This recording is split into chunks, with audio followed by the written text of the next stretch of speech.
વર્તમાન સમયમાં ભાજપાની સરકારો જ્યાં પણ છે ત્યાં આ દેશની અંદર જનતા ત્રાહિમામ પોકારી ગઈ છે. પ્રશ્નો, પીડા, સમસ્યા અને અનેક પ્રકારની ઉપાધિ સરકારી રાહે એને મળી રહી છે.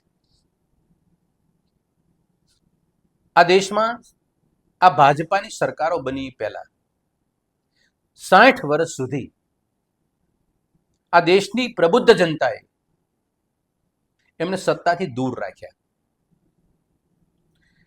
આ દૂર રહ્યા એ દરમિયાન 60 વર્ષ સુધી એવા અનેક પ્રકારના નાટક, કારસ્તાન ને કાવા દાવા ને કંઈક કર્યું આ લોકોએ, પણ જનતાએ એને જગ્યા ન આપી.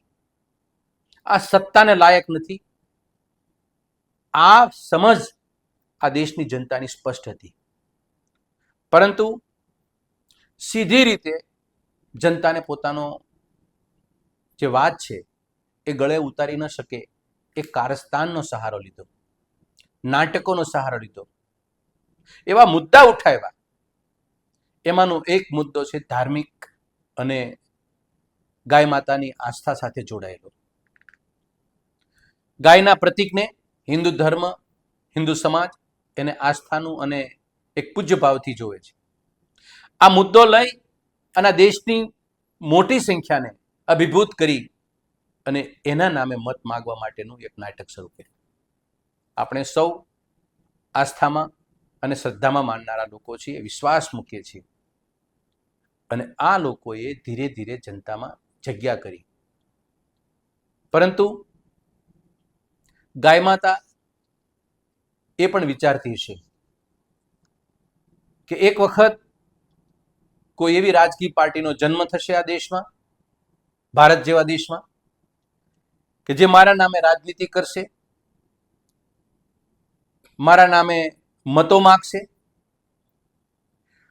મારા નામે સત્તા મેળવશે, મારા નામે સત્તા ટકાવી રાખશે, અને અંતે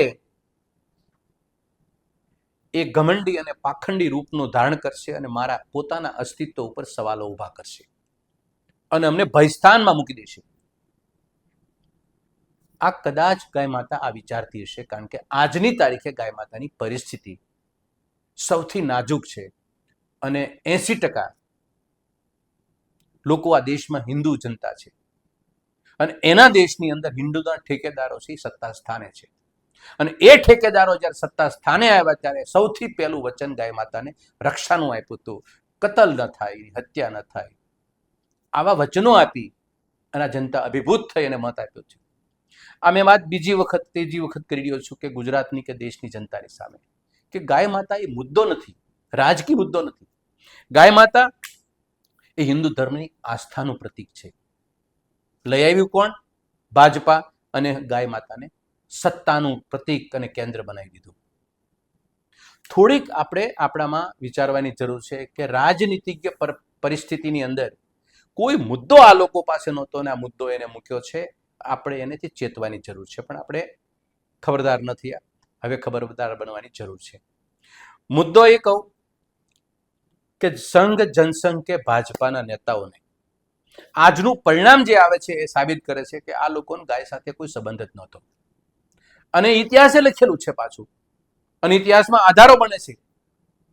1930ની અંદર આજની ભાજપાના નેતાઓ જેને મહાનાયક તરીકે પોતાનો માને છે, આરાધ્ય માને છે, ગાંધીજીની એ છબી એના ઉપર ફિટ કરવાનો પ્રયત્ન કરે છે, મતલબ ગાંધીજીનું ઓપ્શન માને છે, એની જગ્યા લેવડાવી છે. એવા સાવરકર પોતાનો વિચાર પ્રગટ કરેલો છે કોઈ જગ્યાએ કાગળ ઉપર કે ગાય માતા માટે આ સાવરકર શું માનતા હતા.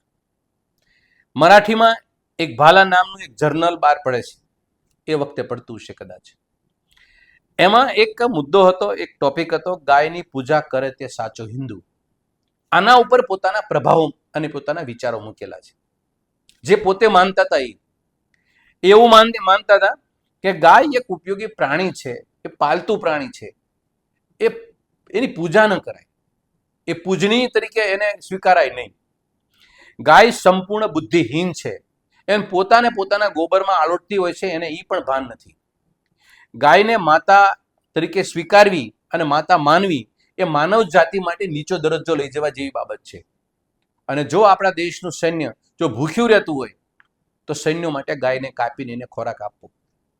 આ નિર્દય, નિષ્ઠુર અને ક્રૂર માનસિકતા ધરાવનારી વ્યક્તિના શબ્દો છે. એ ક્રૂર માનસિકતા ધરાવનારી વ્યક્તિ આજની ભાજપાના મહાનાયક છે. આ કાગળ ઉપર લખેલી વાત મેં તમને કીધી.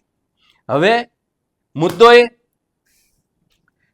કે ગાયકો આજે પરિસ્થિતિ શું થઈ, આજે જે મહાનાયક જે બોલે છે, જે વિચારતા હતા, એ જ સ્થિતિ આજે છે મતો લીધા પછી, સત્તા મેળવ્યા પછી, કે गाय को काटना, गाय के नाम पर किसी को काटना, गाय के नाम पर देश को बांटना. આ વાસ્તવિકતા અત્યારે જોવા મળે છે.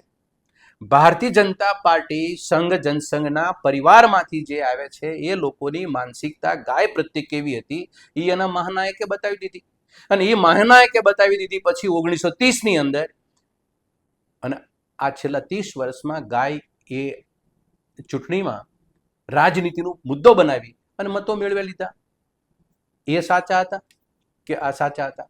પણ સાચા બંને એ રીતે હતા કે ગાય સાથે માત્ર ને માત્ર સત્તા મેળવવા માટેનું કેન્દ્ર છે. એ ગાય કોઈ દિવસ ભાજપા સંઘ કે જનસંઘ માટે ક્યારેય તે પૂજ્યભાવથી જોવાનું આસ્થાનું પ્રતીક નથી.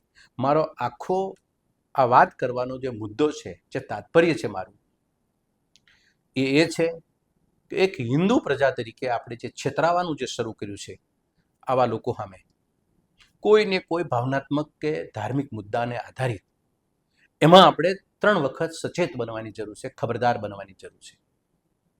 આજે વર્તમાન સમયની અંદર ગાય માતાની અને આપણી બંની એટલે મતલબ લોકોની અને ગાય માતાની બધાની પરિસ્થિતિ સરખી કરી દીધી છે.